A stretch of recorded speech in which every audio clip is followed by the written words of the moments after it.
Most welcome to Historiespanarna History Reconnaissance and Fortresses of Sacrifice. World War II defenses that stood, fell and bought time.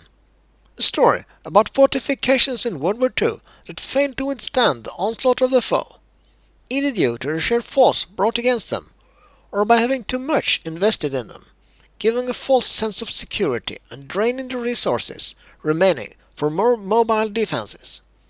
However, as we will see, in some cases, the defense, although hopeless, drained the attackers' resources and critically delayed their continued offensive.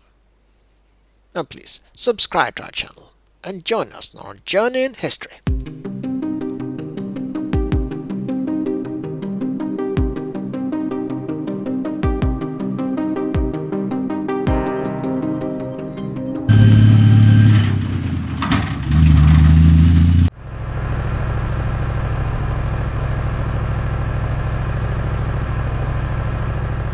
The French Maginot Line was believed to be a defense impossible to overcome, was never really put to the test. It was outflanked, and finally standing isolated before its forces had to surrender. When attacked from the front it had held. However, the lesser-known Alpine Maginot Line managed to repulse the Italian attacks in the Maritime Alps. The Maginot Line was never intended as a singular defense.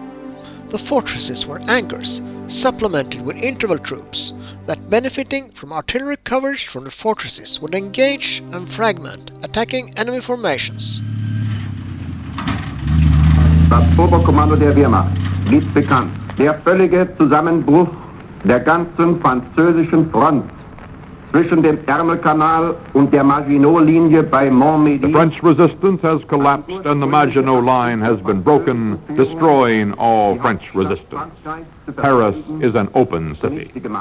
Paris ist infolgedessen zur offenen Stadt erklärt worden. Soeben findet der Einmarsch der siegreichen deutschen Truppen in Paris statt.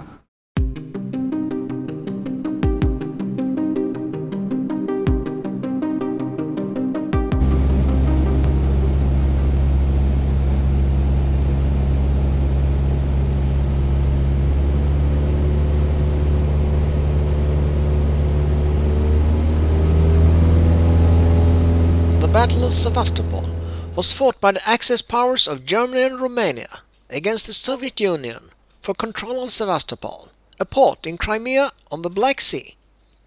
The battle lasted 8 months.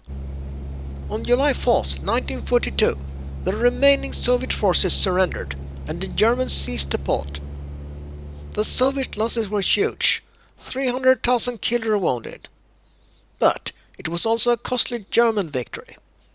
The 11th Army casualties and material losses were so high that it could no longer be a part of Army Group South. The deployment of 11th Army units to other sectors came too late to decisively influence the battles at Stalingrad and in the Caucasus.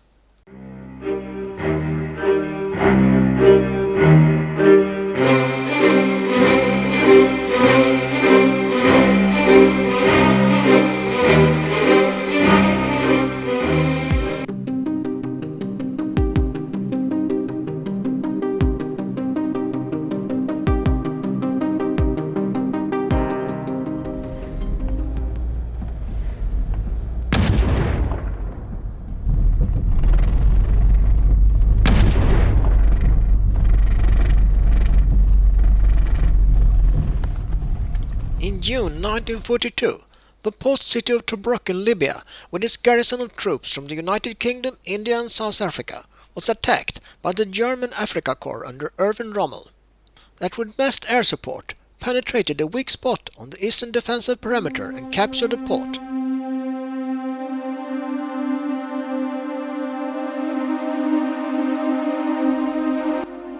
Much of the garrison on the western perimeter had not been attacked, but they were cut off from their supplies and transport.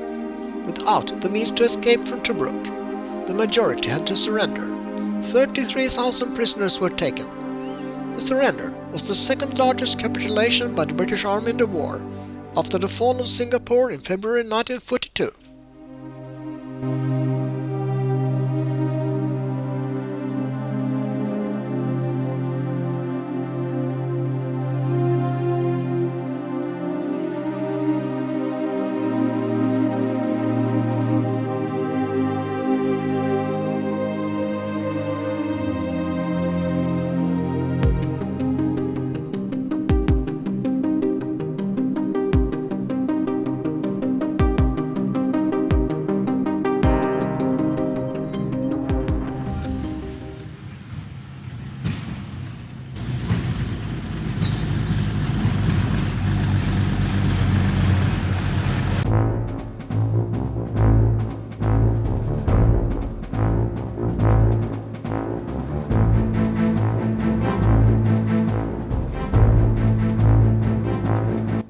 the spring of 1944, and the German Field Marshal Erwin Rommel is desperately trying to improve the Atlantic Wall, a defensive fortification system built by Nazi Germany along the western coast of Europe, designed to deter an Allied invasion. The wall stretched from Norway down to the French-Spanish border. It was substantial, but far from impregnable, riddled with vulnerabilities.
Ich hab die Augen zugemacht und hab mich dir geschenkt. An morgen hab ich nicht gedacht, weil man im Glück nicht denkt. Zu dir wollt ich gehören, mit Küssen sollst du schwören.